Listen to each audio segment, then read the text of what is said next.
I don't buy power tools. I move the economy forward by paying people who have power tools.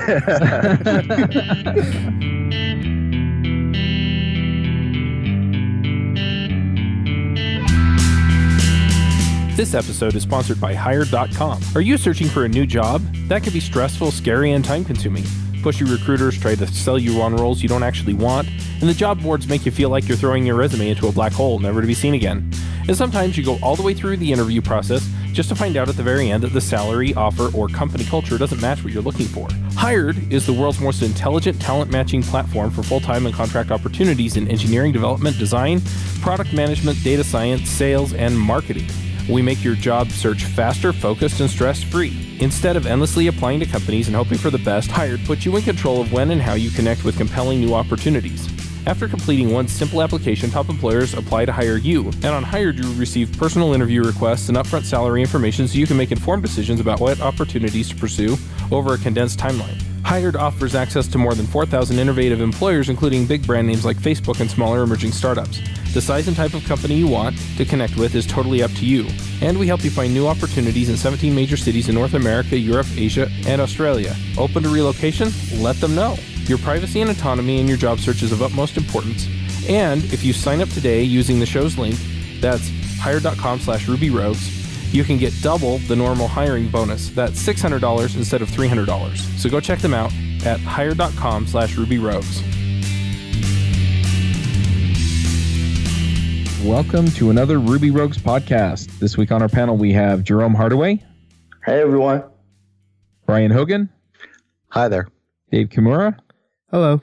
I'm Charles Max Wood from devchat.tv. Quick shout out about Ruby Dev Summit. It's online and it's free. Go check it out. We also have a special guest this week and somebody who's going to be speaking at the Dev Summit, Jordan Hudgens. Hi there.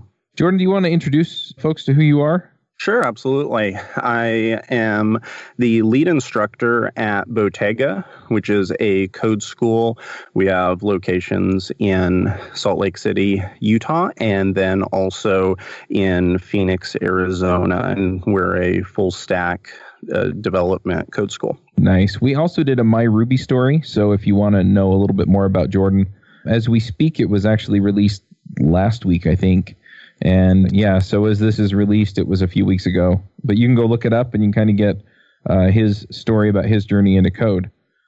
I invited you to come on the show because I ran across a blog post that introduces metaprogramming. And I think there's a video that actually accompanies it. Now, when I was a new Rubyist, one of the things that I just had in my head was that I finally arrived as a Ruby expert when I could actually do metaprogramming and knew what it was.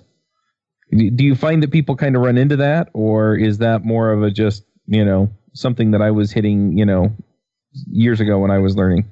No, absolutely. I think that's definitely something common, and I have seen it in my son when I first came to Ruby.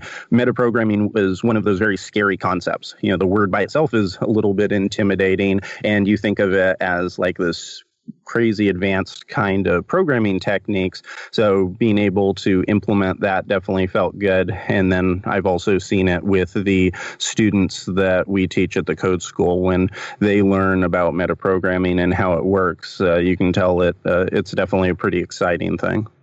Now, is there a formal definition of metaprogramming in Ruby? Well, essentially, it's code that writes code. Yeah, it's a way of being able to have code that can dynamically at runtime render other methods and make other methods available to the program. Gotcha. So what would be at its most simple use case for metaprogramming? Do you have a scenario or some kind of situation that you would recommend using it? Yes, absolutely. And there are a few. The best use case I think I've ever seen is actually implemented in Rails. Yeah, for everyone who's worked with Rails listening knows that you can run database queries, such as doing something like user.find_by_email, pass in the email, and then it will go and find the user user with that particular email. Now, there is no method in Active Record or in the user model that is called find by email, but that's something that is created at runtime. So it allows you to have methods that are generated on the fly, and so you don't have to clutter up your code base with all of these kind of string-based queries and those kind of things. So that's, to me, that is always the use case I point to. Another one is something I've implemented. I have a phone parser gem that we use in a number of our applications in our organization, and it's also available on Ruby gems.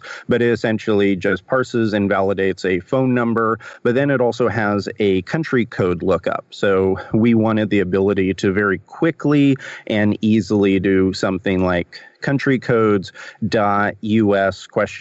And then pass in the phone number to see if that particular phone number was valid and if it came from or it belonged to a certain country.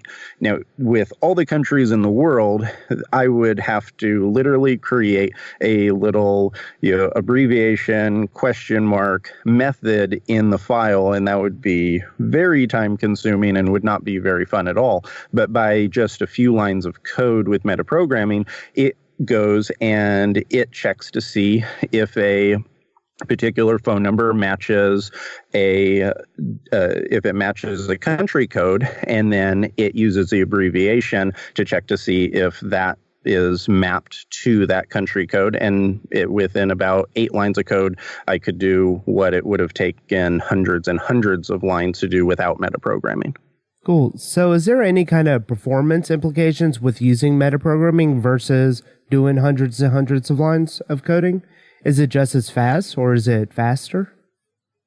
I think there's going to be a very small performance hit depending on what you're looking to do. I've never had that really be an issue because the methods are generated and it's not something that is incredibly memory intensive. And I've never had it be an issue if you started to use it across the board and loaded up your entire system with it, where essentially all methods or a majority of methods were created dynamically. You might run into that, but that would be not just a poor choice to do from a performance point of view, but it'd also be a very poor choice to do in terms of readability. Yeah, I've seen in my experiences that it comes down to the type of metaprogramming that you do, right? Like if you have like a bunch of logic somewhere in a method missing, that's going to be a performance bottleneck. But if you've got something that's generating a bunch of stuff generating a bunch of methods when the application starts up, it might increase the startup time of your application, but the performance throughout the application, in my experience, seems to not have any fluctuation at all. Exactly. Yeah. And like you said, the type of metaprogramming, because, there are really 2 main types that I'll usually work with. The first is when we use method missing. Method missing essentially is by definition going to have a little bit of a performance hit because with the way that Ruby works, the system is going to look at every single method in that class and in object in everything, and then it's going to say, okay, is method missing defined? And if it is, does it match this pattern? And if so, do everything inside of it. So it's going to be kind of the method of last resort in a sense. So that's one. And that one could have a little bit of a performance hit. Usually nothing huge if you do it right, but it can. Whereas the second type, where you use define method, that's a little bit different, right? Because with define method, you're really just creating a large set or, a dynamic set of methods at runtime. So like you said, when you start up the Rails server, then it's going to go and it's going to build all those methods, but it's not going to be an issue when you're calling it, whereas method missing has a different type of lookup process. The attributes for an active record model, is that how those are done? Like if you have like a username, first name, and a last name in your database table, then when you can do user dot first name, user dot last name.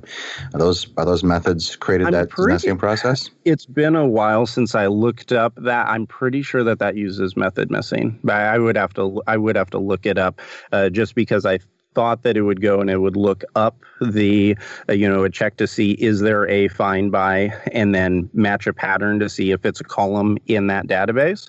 Yeah, but then you're only looking up you're only having to check a few different methods in order to do that. Yeah, and I've cleaned up some of my code using metaprogramming in the past where something like a product would have serialized attributes, and I would, on the fly, just create different methods on the keys that is in that serialized attribute. So like product.size or product.color, and the size and color are different keys in the serialized attribute column. So, it saves having to do something where you do like product.attributes or, whatever the case, whatever your column is, and then pass in a hash for the color. So, I could just do product.color instead. So it's, definitely not necessarily sped up, but sped up the programming side of things and makes it much more readable if you have the general understanding that you have a serialized attribute, with this generation of the different methods. Absolutely. That's a great use case. And what I've seen is I tend to use it the most, one, when I'm building libraries like gems, and then second, when I'm building out APIs. Those two things, it usually seems to be the best use cases for me.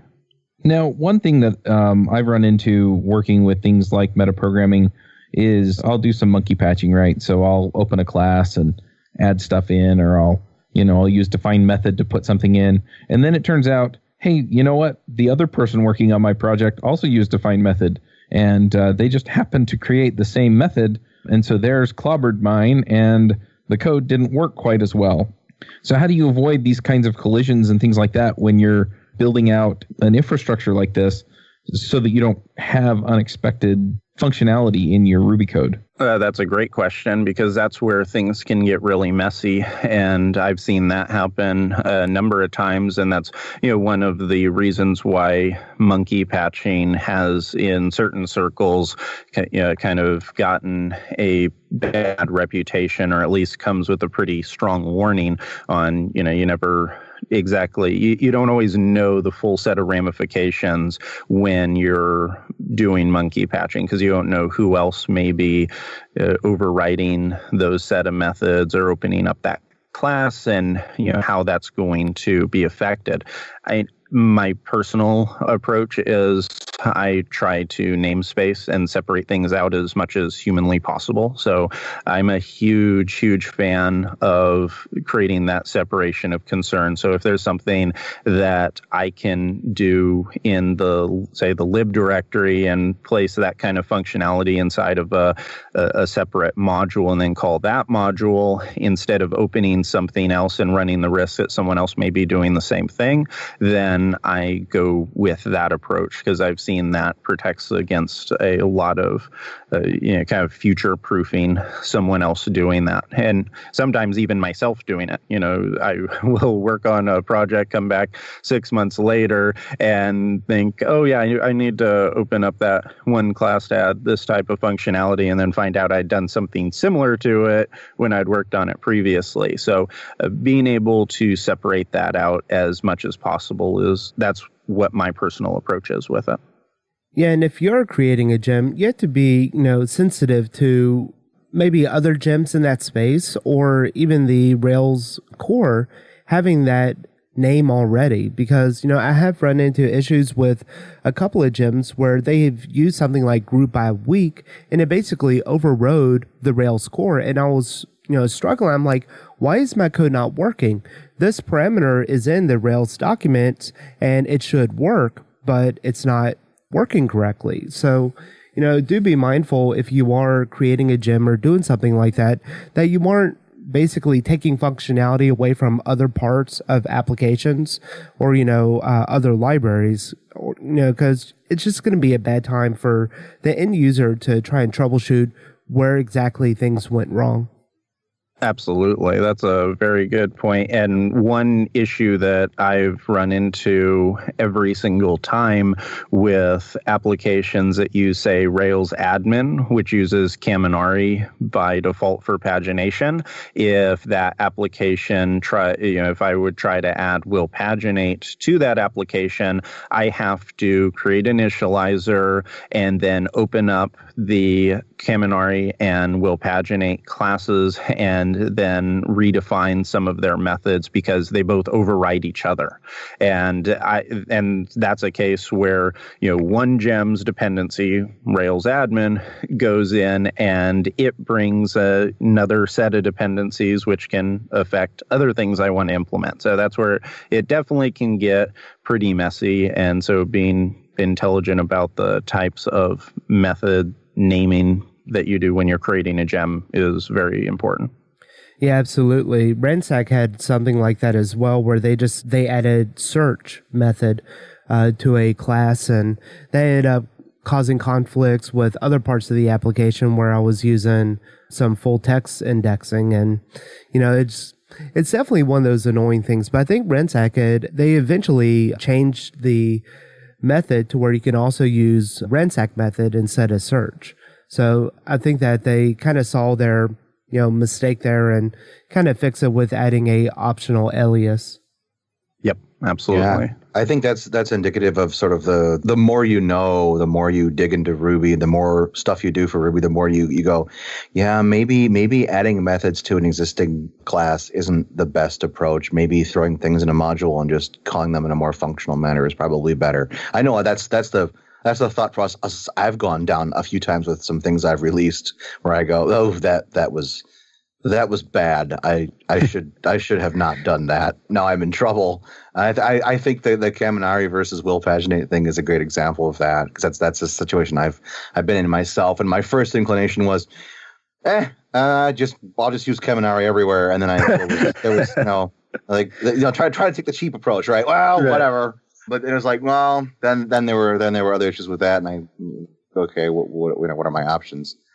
So getting to that, you're teaching people to use how to use metaprogramming, and then that's really cool. How do you what advice do you give to people who are doing metaprogramming so that they can sort of protect themselves in the future? How do they be good citizens to other developers who might encounter their code later, or maybe even future them?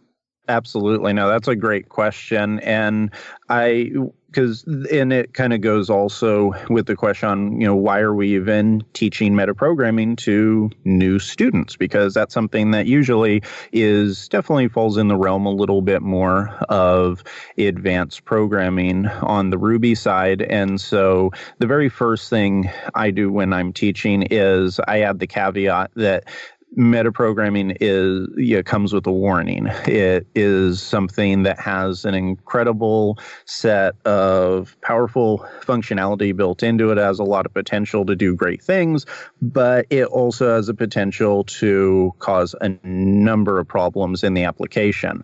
The top, to me, being readability. So many times where I go into an application that has all kinds of metaprogramming type of constructs built throughout the whole thing, I can barely even read it to know what it's supposed to do. You have to parse through all of these regular expressions and then see where those methods are being sent to, and it can just get very messy very quickly if it's implemented poorly. And so the first thing that I'll usually do is walk them through some examples that I've seen where it can be done poorly and say, these are the ramifications of doing that. But then I will follow it up, and I show them active record immediately and show exactly this is when metaprogramming is done right. This is exactly what it was intended to do, to be able to allow you to have much more flexibility, be able to have cleaner code, to have these dynamic methods that allow you to run, in their case, in some powerful database queries with methods that weren't even created in the code. That's a really powerful thing. And then I also will go into things like showing examples of poorly written classes that have a dozen nearly identical methods, and the only difference is the name and then some little tiny difference inside of the method. And that's the only difference. And then I show how you could take all those dozen plus methods, put the names in an array, and then show how you can leverage things like define method to generate them. And all of a sudden, hundreds of lines are, boiled down into 5 or 6 lines. So that's something that I like to show, is both sides of it. Show the power of it, but also show what can happen when it's done poorly. One of the other things that I do is I show them how doing monkey patching could cause issues. I show them how you can actually open up the string class and change one of the basic string type of functionalities like upcase or something like that, and show when you override that affects the entire rest of the application. And so being able to understand that, to me, is really critical, both the good and the bad. And one of the main reasons why I teach it is not just so that they can go implement that, because I know, if you remember back when you were a junior developer, building out metaprogramming modules into your system was really probably would not have been a good idea. I know it would not have been for me, because things would have got messy, and I was just trying to get applications working. I cared less about being efficient with how I was defining a few methods. That came later as I became more mature as a developer. But what I've found some of the real power in junior developers learning how metaprogramming works is because it kind of lifts the veil a little bit on understanding some things in Rails, because so much of Rails has dynamic methods built into it. And Rails has done such a great job with metaprogramming. We talked about active record. Also think about the routing system and how you have all of these methods that you can call that link to other pages throughout the application. Not one of those are methods that you had to define unless you did it manually. Those are all generated right when the application starts up, and then you can call them in your view, and you don't have to, fill out the entire path to a specific page. You can have Rails do that dynamically. And when and so that seems very magical, which is cool, but that also is not a great thing, because things that are too magical, you don't really understand. So what I like to show is this is all that's happening. Look, this is how they're defining methods, or this is how they're using method missing to just capture each one of those routes coming in and then generating the methods so that you can use them. And so that helps to give some understanding, some clarity into how Rails works. So I really like to use the concept of metaprogramming and the process of it to help them understand other parts of development. Dear Ruby developer, are you sick and tired of working on crappy old legacy code bases? There's got to be a better way. If you want to get a better job, here's what you can do. Find a technology that's really in demand, build a side project using that technology, and then use that side project as experience to get your next better job. I've done this myself several times. It definitely works. What I think is a really good technology to learn right now is Angular. Angular is really in demand right now, and it's not going away anytime soon. I have a free guide to getting started with Angular and Rails at angularonrails.com/rr. Good luck and enjoy this episode of Ruby Rogues. It seems like a good approach. It seems like it helps make that connection, and it's got the appropriate warnings in place, right? It's got some here's the great power you can have, and here's all the damage you can cause if you're not careful. So I think that's a really great approach. Thank you. Yeah, no, I've seen it have some really good results with the students. Yeah, it's definitely not something that I would have considered when I was teaching Ruby. It was not something I covered. It was something that if someone asked how things work, then I might go into it a little bit. But it was never something that was top of mind to think about. So now you've kind of got me rethinking the approach a little bit. So I appreciate that. What's one of the worst examples, if you can talk about, what's one of the worst examples of metaprogramming that you've come across professionally? Like just something that's made you just back away from the computer and hide in the corner for a while. It's like, I got to get up and take a walk. I have some good examples. Let me just go look at some old code I wrote a few years ago. I'll be right back. So I took over a legacy application about 3 years ago, and it was a pretty messy application to begin with. I mean, it pretty much followed, if you go through like the Rails anti-patterns book, it pretty much followed almost all the anti-patterns pretty well. It had pretty much all the logic in the views and the controllers. The models barely had anything, but then all of a sudden I ran into this. It was just like this hive of metaprogramming. And I'm not sure if it was one of the previous developers had like just read the metaprogramming book or something and got super excited about it. But I'm not sure if I've ever read code that was that hard to decipher. I opened up this class and I looked at it, and I had no idea what that class did. I mean, it was method missing all over the place. And I'm used to, opening up a method missing method and seeing, 4 or 5 lines of code inside of there, usually just a regex matcher and then a send method to some object and, adding some of that type functionality, something relatively straightforward, something that kind of, makes logical sense if you read it. This was nothing like that. They had multiple conditionals inside of the method missing. I mean, they had anything and everything you can imagine. And then they also used only like they only use like $1s all over the place and those kind of things, which I have sparingly in mind. I try to use some of the regex match methods when I can, just because I think it's a little bit easier to read than going a little bit more old school. But that was definitely the worst. And one of the other hard things about it is, especially if you take over an app like that, and this one did not have any tests whatsoever, literally not a single test for the entire application.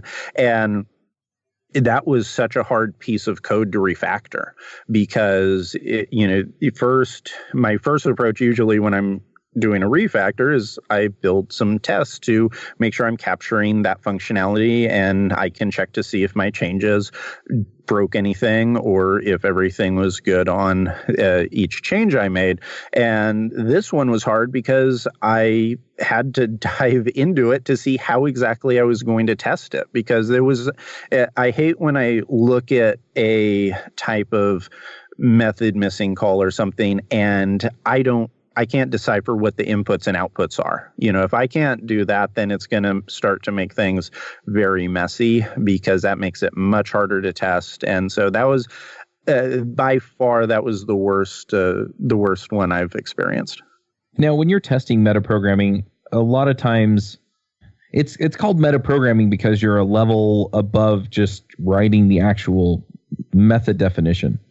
You're writing code that writes the code. And so sometimes the testing, or meta testing, I don't know, gets a little bit hairy, right? Where it's, okay, well, now I'm going to test that this method got created, and then I'm going to test that the method actually does what I expect. But it's usually also based off of some kind of input, either from the database or from the user or something else that does the metaprogramming in the first place.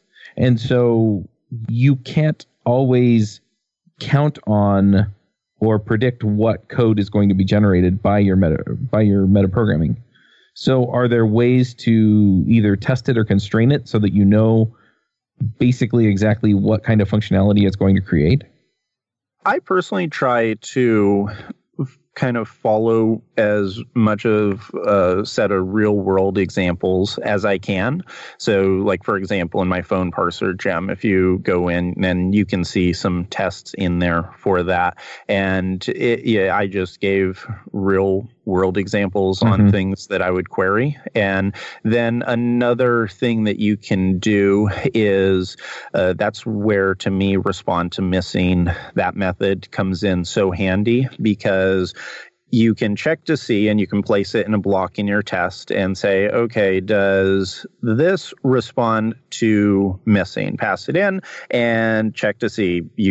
Obviously you don't want that to be false. And so if not, then you're good. Then you can say, okay, so that method, when I put that in there, that was created. And then after that, you can go and then you can call the method. You can pass in the input that you'd plan to give and then see, does that match the output? And so that's what my personal approach is when I'm testing it. I try to take as many real world use cases as possible, pass in that data, see if it matches the output, and then I do leverage the respond to missing. And that's also something, because I know that many Ruby developers through the years have really kind of clung on to respond to missing. Whenever I'm using it or when I'm teaching it, I make sure to tell them that respond to missing, to me, it's just as important as putting method missing in there, because so many developers will put a check in there and say, does this object respond to missing? If so, pass it in. If not, then don't use it. So if that's another thing, if I've seen that people only put a method missing in just by itself, I've seen other developers that won't even touch it, because it makes it much harder to be confident about knowing that that's going to work. So I just posted a image showing my awesome Photoshop skills, where it's a graph readability of metaprogramming. And it's kind of how I view it, where, you start out with just a little bit of metaprogramming and the code is very readable. But as you go on, the more and more metaprogramming you add, it's almost like an inverse tangent, where it starts to slowly and creepily get closer and closer to how you can read Perl. So at some point, like, too much metaprogramming just becomes unreadable. Kind of like Perl. And it's funny. It's similar to a blog post that I found when I was relatively new to metaprogramming about they had a graph of the beginner's journey to metaprogramming, and it was, I don't understand why I should metaprogram. This seems dumb, and then it kind of like moved up to, this is interesting. And then there was at the peak of the graph was, I must metaprogram everything all the time, every single thing. My entire code base was metaprogramming. Then there was sort of the trough of disillusionment, in which was this was a horrible mistake. I should have never done this. And then it kind of went up again with the the end of the graph was, metaprogramming's fine in some cases. And it is a journey that I've seen a lot of Ruby developers just go through. They approach it very cautiously and then throw caution to the wind, and then they end up back at this. There's a place where I would metaprogram occasionally, rarely, sometimes, maybe. It's definitely a journey in being able to do it. And one thing that I tell the students is, one of the most mature decisions you can make, and one of the best decisions you can make about metaprogramming many times, is when not to use it.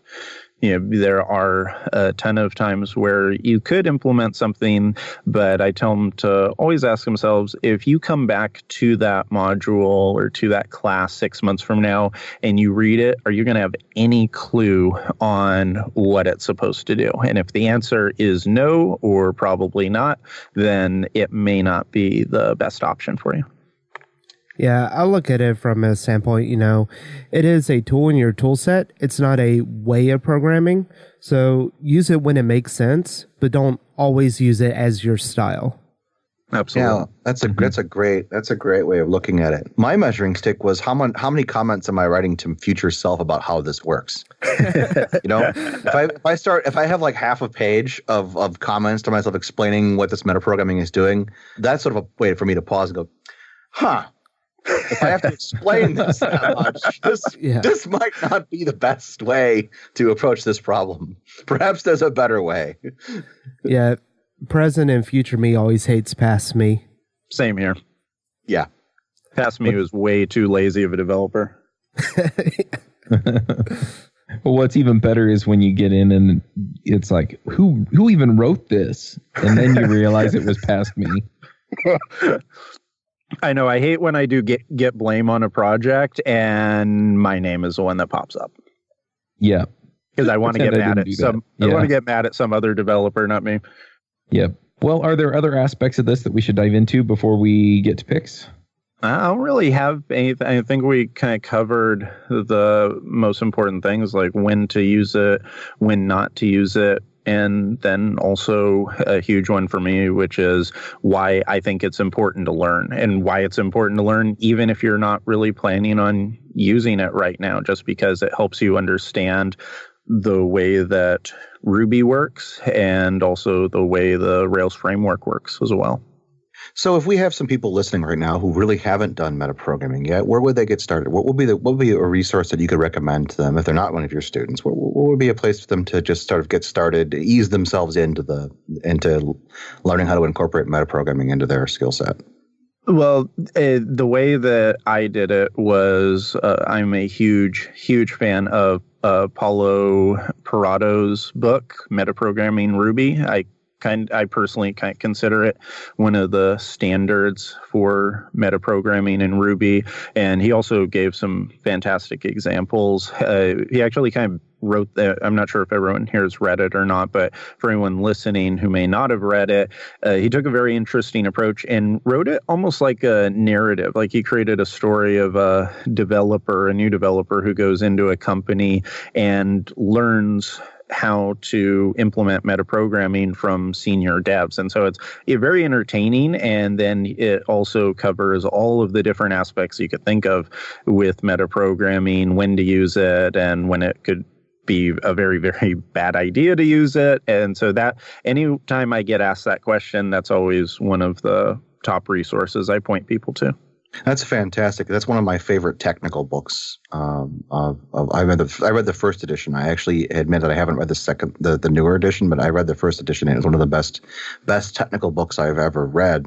So that's the recommendation I've given people too. So it's cool to know that that's still a great resource for folks. It really is fantastic. He did such a great job. I wish all programming books were written like that. I'd read a lot more of them. All right. Well, let's go ahead and jump in and do some picks. This episode is sponsored by Compose.io. Compose is a fully managed database hosting with extra security, scaling, and performance. Hosted on dedicated SSD servers, you can pick from 9 highly available databases: MongoDB, Elasticsearch, Redis. Compose Enterprise comes with easy scaling, which means you can add additional nodes at any time. It's auto-scaled resources like storage, memory, and IOPS, RESTful APIs, central console to manage all your deployments, and premium support with guaranteed response time and priority ticketing. With Compose Enterprise, you can free up your time to focus on building your app instead of managing your database. Check them out at enterprise.compose.com. Jerome, do you have some picks for us? Yeah, I only have one pick. I'm sorry. A lot of the conversations I've been a fly on the wall listening to you guys about metaprogramming because it's interesting getting a different points of views. But my pick is actually a blog post that I recommended to troops or people learning how to code in the past about metaprogramming in Ruby. So it's from rubylearning.com, and it says don't know metaprogramming in Ruby. So that's my only pick for the week. All right. Dave, do you have some picks for us?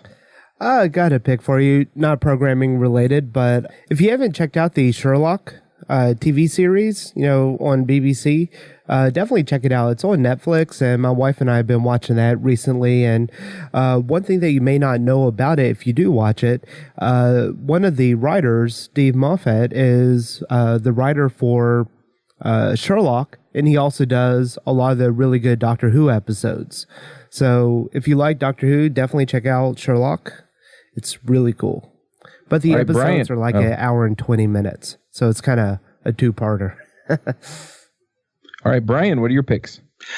My first pick is an iOS application called Workflow. I just learned about it recently, and it's been, in the last 2 days, it's been a huge lifesaver. It's sort of like an if this then that system, but for inside of your phone. So I'm being able to connect apps and route things around. So it's now less of a hassle for me for example, to take an email that I get from someone and put it in my to-do list with in the right context, in the right inbox. I use OmniFocus for my to-do list. It sort of organizes all of the things that I have to do across all of my responsibilities.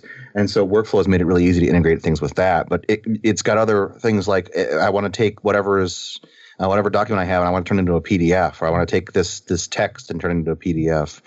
It's just fantastic to do a lot of the things that I find myself needing to do. I want to send somebody a document.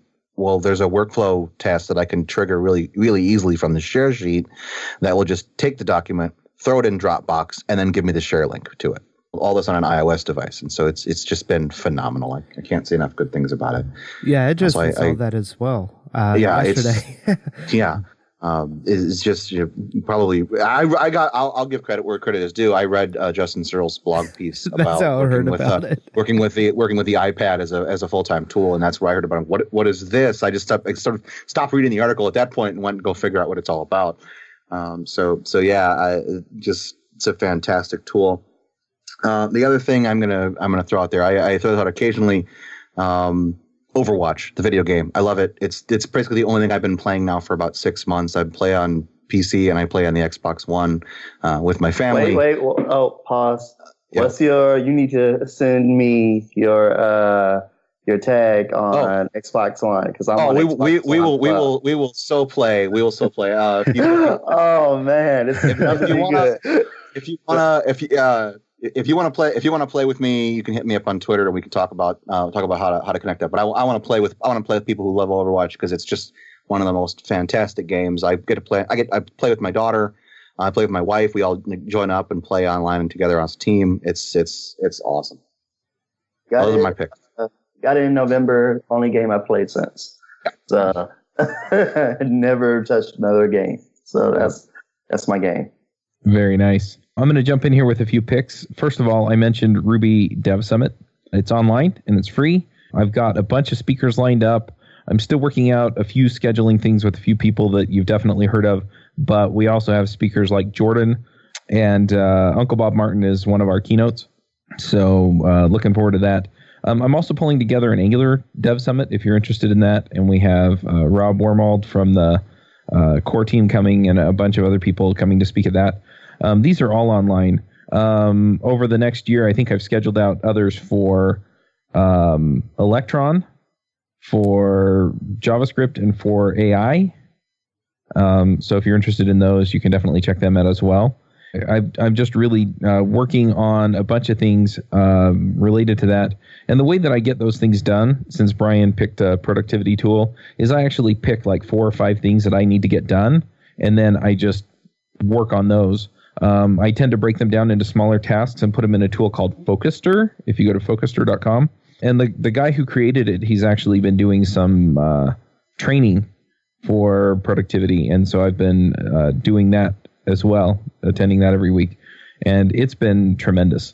And what Focuster does is it basically takes all the tasks that you put into it.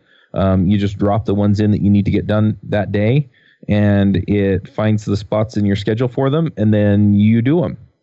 And it's pretty awesome. And then, from there, what I basically do is, if it overflows until the next day, that's what it does. So anyway, I'm super excited about that.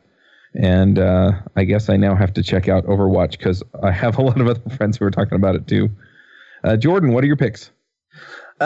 Couple of picks. The first one is a gem that I have been using lately that I absolutely love for authorization engine. So it's called Petergate, and it just has, being able to implement permissions in an app can sometimes be a little bit messy, and some of the different gems like Can and Pundit are great, but sometimes they're a little bit overkill, especially for smaller apps. And so Petergate has become one of my new favorite ones. So I definitely recommend that one. And then the other one, for a shameless self-promotion, Pact Publishing just made my comprehensive Ruby programming book available for pre-order. So that's on Amazon. And so those would be my 2 picks. Nice. If people want to follow up with you or check out what's going on with devcamp.com or any of the other things you've got going on, where do they go? My Twitter is Jordan Hudgens, and same thing with Instagram. Those are the 2 spots I post on the most. And then on my blog, which is crondos.com, you can also sign up for newsletters, and I will send out different things like new courses when they go live and different announcements. All right, sounds good. Well, we'll go ahead and wrap this one up. Thank you for coming. We'll catch you all next week. All right, thanks so much. See you later. Bandwidth for this segment is provided by CacheFly, the world's fastest CDN. Deliver your content fast with CacheFly. Visit CacheFly.com to learn more.